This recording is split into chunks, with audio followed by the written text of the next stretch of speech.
guri cusub, nolol cusub, waxyaabo badan baa isbeddel ku socda.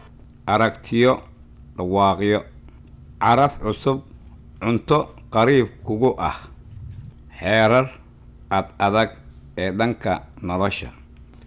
Haddana waxaa jira hal shay oo weli sidiisa ah: jacaylka aad reerkaaga u qabto.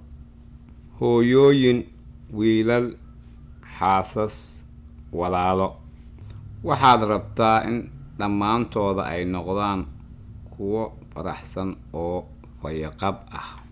Waan ku caawin karnaa. Dunidan cusub aan kula hagno.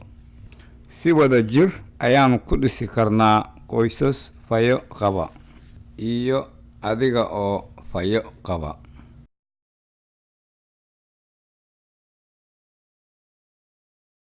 Dadka reer Missouri waxay yiraahdaan haddii jawiga aadan jeclayn 20 daqiiqadood sug, maxaa yeelay waxay u muuqataa in cimiladeena ay si dhaqso ah isu beddesho. 1 daqiiqad cirka qorrax qurxoon ayaa ka jirta oo daqiiqada xigtana daruuro, dabayl iyo roob wata ayay keentaa. Inta sanadka lagu jiro, Missouri waxay leedahay 4 xilli oo weyn. Bilaha jiilaalka waa Diseembar, Janaayo iyo Febraayo, inkastoo qabowga muddo dheer sii socon karo. Inta bilahan lagu jiro, waxaa laga yaabaa inuu soo da'o dhowr inch oo baraf ah ama xitaa barafka adag. Meelaha biyaha fariista iyo kiliyada xitaa waxaa dhici karta inay barafoobaan, laakiin in lagu kor socdo ma aha ammaan. Bisha Maarso, Abriil iyo Maajo waxaan ku jirnaa xilliga guga oo ay ka jirto gugac, roob badan, baraf badan iyo xitaa habeen dhan wax barafooba. Inta lagu jiro bisha Juun, Luulyo iyo Agoosto, cimilada Missouri waxay isu beddeshaa jawi aad u kulul oo ah hawo qoyan oo uumbiyood ku jiro. Waxaan qabnaa qorrax aad u kulul oo hawada qoyaanka ah oo uumbiyoodka ku jira ayaa hawada ka dhigaysa inay adag tahay, qoyan tahay oo qabqabsi leedahay. Bisha Sebteembar, Oktoobar iyo Noofembar waxaan ka boganaa cimilo qabow wanaagsan leh xilliga dayrta. Inta badan waxaan helnaa roob aad u tiro badan, baraf oo habeen dhan ah iyo hambasha geedaha oo midaba beddesha. Marmarka qaarkood waxaa dhici karta inay adkaato si la garan waayo sida loo labisto cimilada Missouri. Subaxdii marka aad toosto waxaa laga yaabaa inaad qabow ay tahay, laakiin galabtii ay dhici karto inay kuleyl noqoto.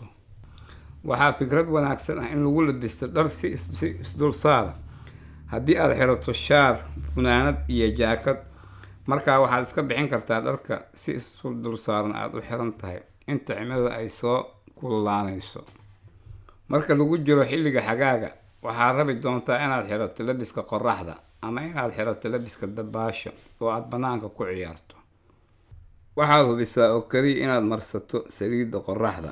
Qorraxda kulul ee xilliga xagaaga waxay kuu keeni kartaa in jirkaagu uu gubto, xitaa maalmaha qorraxda ay cadceeddu isku qariso.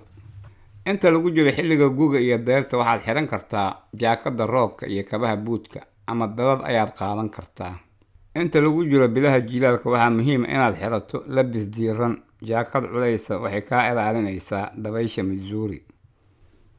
Haddii madaxaaga, gacmahaaga iyo cagahaagaba ay diiran yihiin, qaybaha kale ee jirkaaga waxay u badan yihiin inay kulul yihiin. Koofiyad xiro si madaxaaga uu u diirsado, iyo gacmo gashi ama gacan gashi si gacmahaaga ay u diirsadaan.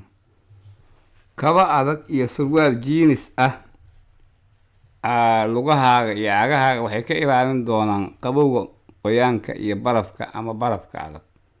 Haddii si habboon aad ugu labisato jawiga, waxaa dhici doonta inaad ka bogato bannaanka Missouri oo sanadka oo dhan aad u firfircoon tahay. Wadajir uga wada shaqeynaynaa si aan u dhisno qoysas fayo qaba iyo adiga oo fayo qaba.